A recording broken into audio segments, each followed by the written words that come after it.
So a comment had come up in one of my videos: why now are we making such huge steps forward in equality, more specifically around gun control, that we haven't been able to make in the past? Yes, the 1994 ban getting dissolved, that was a huge step, but that's like the only one. Right now, today in history, is when we were making the biggest steps. How come?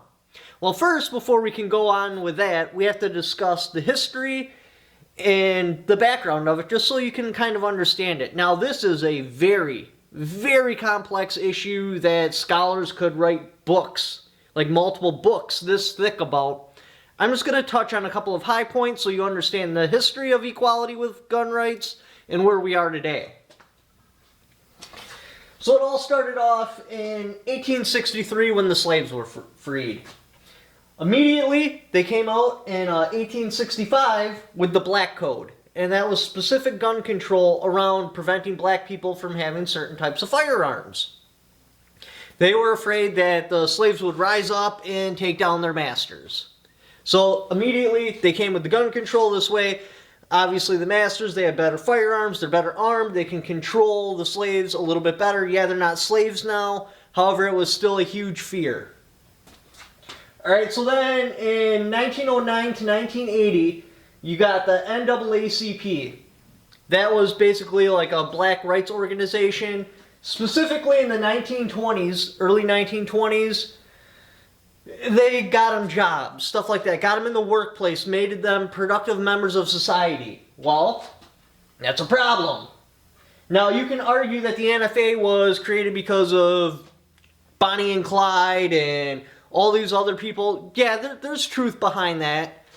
But specifically, what we're talking about here is to make effective firearms unattainable for the normal person. What they did is they put a $200 tax stamp on it. That doesn't sound like a lot right now, because $200 due to inflation in that, it's a very small amount. Back then, I'll run the price conversion right here, that was an exorbitant amount. So now what you do is you only have people with money, people that aren't black, being able to afford the modern firearms. Alright, so then that wasn't good enough, because you still have the normal firearms like shotguns, .22 rifles, pistols, stuff like that still out there. What do we do about that? So then in 1938 they made an FFL. What that is to basically control your normal firearms. So they give a person a license.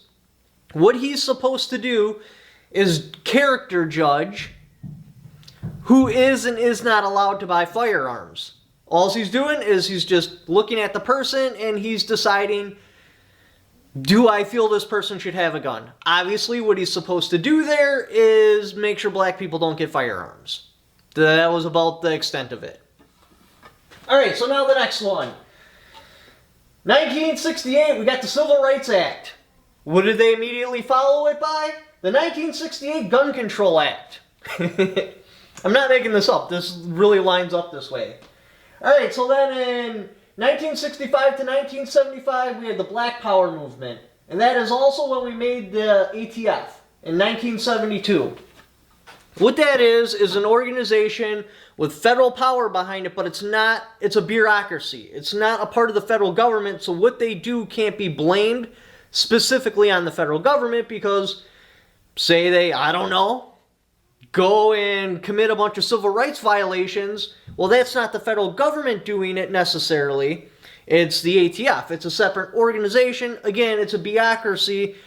What they have is their own power right there to go and do the will. So if they do something really super bad, I can think of a couple of moments in history, but if they do something really bad, well, that wasn't, Uncle Sam doing it.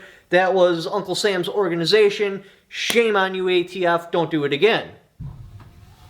So now it's a government agency strictly to go out there and make sure equality does not happen. Alright, and then you got 1980. Things changed in the 80s because now the black people are a part of American society. There's no stopping that. They got jobs, everything's there.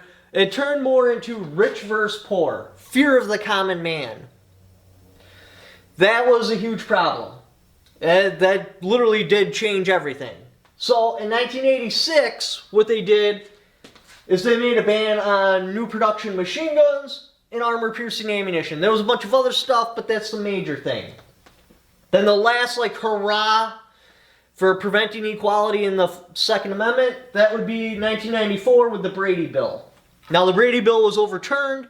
That was just a limitation on, what your firearm can have, like when it comes to magazine size, stuff like that. A bunch of things that they thought would give the government an unfair advantage over the common person just to prevent them from changing the government. So now we're starting the process of stepping back, and now we're actually starting to make huge steps forward in equality for firearms. So in 1994, with the Brady Bill, that stopped in 2004. Why? Why did that sunset? Why didn't they reinstate that? Now, I'm going to put a little bit of my own thoughts into this. This isn't historical fact. It's just things that I feel are significant to that particular issue. Well, in the early 2000s, that's when you had the internet explosion. Everybody was logging on. Yes, the internet existed way before that, but that's when it became commonplace. Like, everybody had an internet connection, everybody had a computer. And that did two things. One, it spread information. So now, instead of learning from your dad, who learned from your grandpa, who learned from your great-grandpa why a specific issue is the way it is, you can actually research it and find it out for yourself. Yeah, before you could go into a library, but that was complex. You can't just type in keywords like, why does gun control exist? You couldn't do that. You had to go in there, find a specific record or a specific book with somebody telling about it. Now you can just type it in, and there's like 1,500 people explaining to you where exactly it came from, why it's there, what's the whole purpose behind it. So it drastically increased the spread of information and made people educated. Specifically, educated on equality. Now, you cannot point at any other right at all that is not equal for every American citizen except for the Second Amendment. Now, you might be able to point out a specific example, like this school isn't picking their students on their merits, they're picking it on like some sort of race or something like that. But that's an isolated incident. Generally speaking, we have equality across the board except for the Second Amendment. This is the last equality fight, the very last stand for inequality. The next thing that it did is it brought new money. So you would take people, like some guy, his dad was a farmer, his grandpa was a farmer, his great-great-grandpa was a farmer, he was raised on a farm. Now that he has access to the internet, he's able to put his skills out there, which may or may not have anything to do with farming, to a wide market of people, and people are buying his particular skill from him. Whether you're Bill Gates or Tesla, whatever. The point is, you can create an industry without having to go to like New York or California where they vet the people out. Before, if you wanted to make it big, you had to go to New York or California. And you had to meet a person, regardless what field this is, or Chicago or something like that, and they could vet you out. They could be like, yes, your skill is great. I'm either going to steal it from you, or you're just not allowed to be here. And if things worked out good, you came from a rich family bloodline, like everything like that, well then you'd be put in that position and they'd be like, okay, you can do that. But now you have the internet, so you don't even have to be on Wall Street to be a stockbroker. You can do that from your home. You just learn how to do these things. It eliminates the ability to censor out specific bloodlines. So any bloodline can do anything they want now. So now we have a bunch of people coming up with new money that have been, like, I've been broke. I've seen the issue before. I know why that's equality. I don't agree with it. Alright, so after that happens, now the major part, the major hurdle that we were facing before is all these people that were a part of these, that's their legacy. They're starting to die off now. Now you got the people with new money going in there that don't care. They're like, why do I care about this not being equal for all people? As a matter of fact, I would like it to be equal for all people. So we have a brand new bloodline going into these high powers. These were backed up by people very high in the government that would absolutely not let the equality of this particular issue be challenged. If it came up, well, that case would be denied. Oh, that one came up, that case is denied. And they would prevent inequality being removed from that particular right. Well, they're dying off. We have new Supreme Court justices, new people in the government that are like, yeah, it's not right. Equal rights should be equal across every single person. And it is, in every single case except for the Second Amendment. The next major thing that changed the landscape was the Rhona Riots. That was right up in everybody's face, regardless what side of the aisle you like to sit on.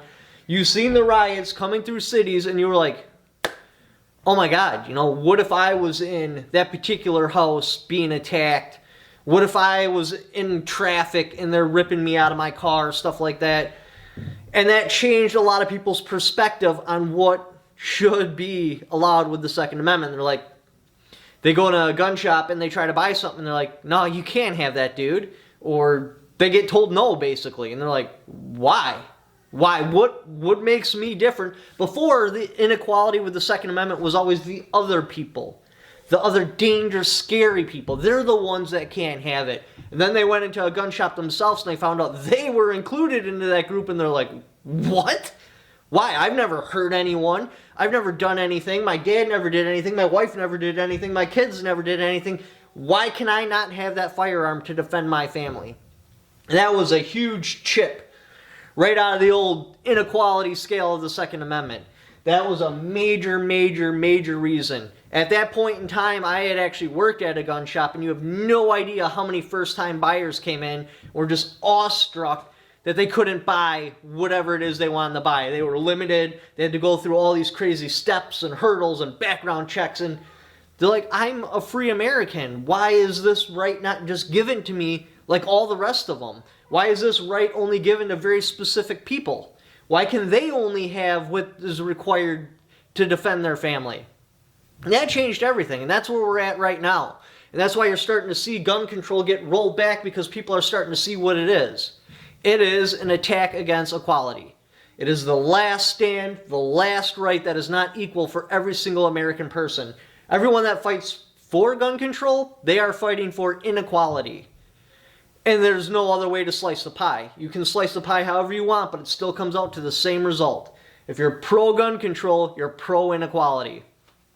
Anyway, appreciate you guys watching my video. If you'd like to help support the channel, I have my Patreon down there, and also my affiliate links. Just by clicking on those links, even if you don't purchase what that particular link is for, just clicking on it and doing the Amazon shopping you were already going to do anyway, a little kickback for it because you came there off my channel. Thank you for watching. Don't forget to subscribe.